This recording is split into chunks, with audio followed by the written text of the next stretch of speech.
حدیث کی بکس لیں اور وہ بکس پڑھیں. میں آپ کو مثال بہت سی ایسی کتابیں ہیں. مرزا صاحب نے اپنی کتابوں میں لکھا ہے کہ 3 لاکھ ایسی احادیث ہیں جو کہ میرے حق میں ہیں. وہ کدھر ہیں 3 لاکھ احادیث؟ آپ دیکھیں، پڑھیں تو صحیح. جو امام مہدی کے آنے کی نشانیاں تھیں جو حدیثوں میں صحیح ستہ میں ہیں، وہ آپ خود پڑھیں. حدیث کی کتاب لے کے پڑھیں، حدیث کا علم حاصل کریں اور دیکھیں، پڑھیں، کمپیریٹیو اسٹڈی کریں.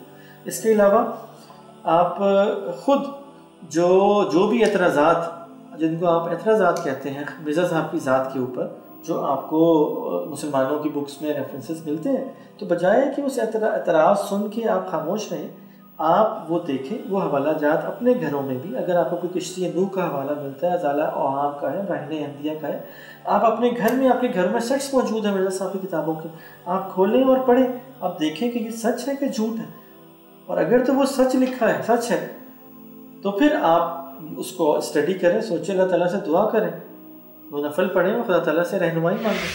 تاہم حقیقت تک پہنچنے کے لیے اخلاص اور شعور کی ضرورت آج بھی ویسے ہی ہے جیسے پہلے کبھی تھی.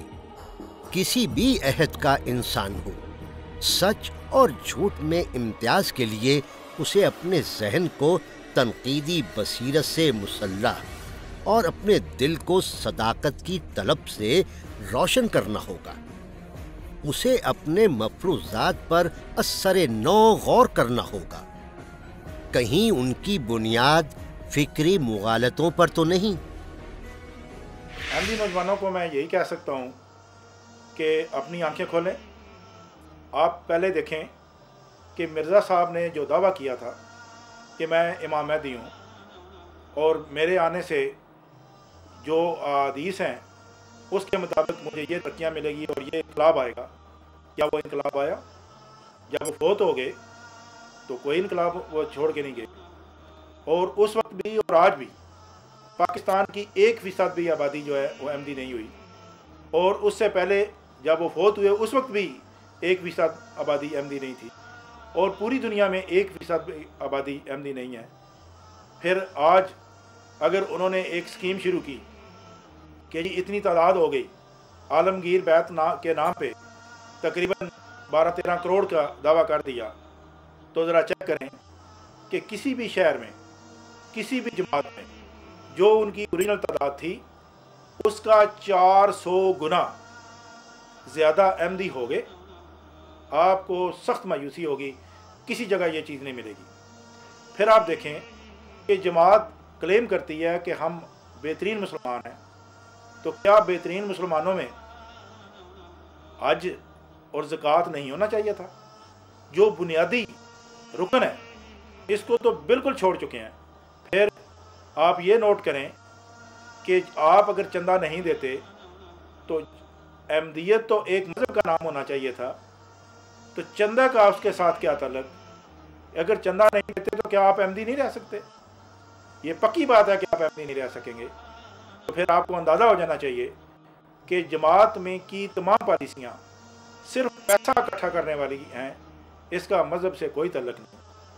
اور پھر یہ بھی دیکھیں کہ جماعت کی طرف سے جب ایک تحریک چلی جس کو عالمگیر بیعت کہتے ہیں، اگر وہ جھوٹی ثابت ہو جائے تو آپ اندازہ کر جائیں کہ جماعت کے پلیٹ فارم پہ ایک جھوٹ پھیلایا گیا، وہ کسی طرح بھی سچ نہیں نکلا، تو پھر آپ دنیا میں رہ کے لوگوں سے تانے برداشت کریں، اسلام سے دور رہیں، تو آپ کی نجات کا پھر کون ذمہ دار ہوگا؟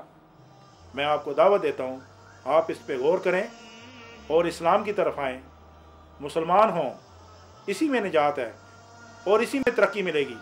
انشاءاللہ جب آپ مسلمان ہوں گے اللہ تعالیٰ آپ پہ خاص فضل کرے گا اور آپ کو دن دگنی اور رات چگنی ترقی ملے گی. احمدی خواتین و حضرات، ہماری گزارش ہے کہ آپ تمام حوالوں کو ڈبل چیک کریں اور غیر جانبداری اور دیانتداری سے مرزا غلام احمد کی تمام کتابوں اور ان کی زندگی کا مطالعہ کریں اور جماعت احمدیہ کے ظالمانہ نظام کا بھی مشاہدہ اور تجزیہ کریں جو آپ کے دل و دماغ کو کنٹرول کرتا ہے. اور آپ کا ذہنی اور نفسیاتی استحصال کرتا ہے۔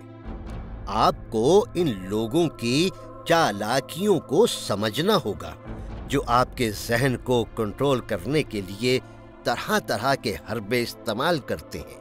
ذہن اور سوچ کی غلامی کسی کے جسم کو قید کر دینے سے زیادہ سنگین اور شدید ہے، کیونکہ جسم کی غلامی بہرحال غلام ہو جانے کے احساس کو ختم نہیں کرتی، اور انسان کسی بھی وقت اپنے قدم آزادی کی طرف بڑھا سکتا ہے، لیکن جس کا ذہن غلام ہو وہ غلامی کے احساس ہی سے عاری ہو جاتا ہے۔ آپ نے خدا تعالیٰ کے حضور جواب دینا ہے، ہر انسان نے آپ نے خدا تعالیٰ کو جواب دینا ہے کہ آپ سچے ہیں یا جھوٹے ہیں، یا آپ کس کو مانتے ہیں، آپ جس نبی کو مانتے ہیں وہ سچا تھا یا جھوٹا تھا۔ اور سب سے پہلی بات یہ کہ سب سے پہلے اللہ اور اس کا رسول، باقی سب بعد میں، ٹھیک جی۔ تو سب سے پہلے یہ دیکھیں کہ سب سے پہلے اللہ اور اس کے رسول کو دیکھیں، اور دین کی رسی کو مضبوطی سے تھامیں اور خود اسٹڈی کریں، اور مسلمانوں سے ملیں جلیں، ٹھیک ہے، ملے جلے دیکھیں، آبزرو کریں کہ صرف آپ ہی جن کا دعویٰ ہے کہ ہم بہترین مسلمان ہیں، وہ زیادہ سپیریئر، اور ہم ساری دنیا پہ سارے احمدی ہو جائیں گے، تو وہ کدھر ہیں احمدی؟ اور جو آپ کے عہدے داران ہیں، جن کو آپ مانتے ہیں، جن کو آپ پوچھتے ہیں، ان کا ذاتی کریکٹر کیا ہے؟ کیا آپ پر لازم ہے کہ آپ ان کو فالو کریں؟ آپ ان کو مانیں یا خدا اور رسول کو مانیں؟ تو جو خدا اور اس کے رسول کے احکامات ہیں ان کو مانیں۔ تو جہاں پر کوئی بھی بات، کوئی بھی چیز، کوئی بھی آپ کی دارالقضاء، کوئی بھی مربی، کوئی بھی پریزیڈنٹ، کوئی بھی عہدیدار جو بھی بات کہتا ہے، کیا وہ بات خدا اور اس کے رسول کے حکم کے مطابق ہے؟ اگر نہیں تو وہ ماننا آپ پہ حجت، آپ پہ فرض نہیں ہے، اور اس کے آپ جواب دیں ہیں خدا تعالیٰ کو، آپ اپنے اعمال کے خود جواب دیں۔ تو یہ بات سوچیں اور سچے دل سے سوچیں اور دعا کریں، اور دعا کے بعد وہ تحقیق شروع کریں۔ آپ ملیں، مسلمانوں سے ملیں، علماء سے ملیں، آپ جو بات آپ کو اعتراضات ہیں آپ اس کو کلیئر کریں، جو نہیں سمجھ آتی آپ پوچھیں، آپ بات کریں۔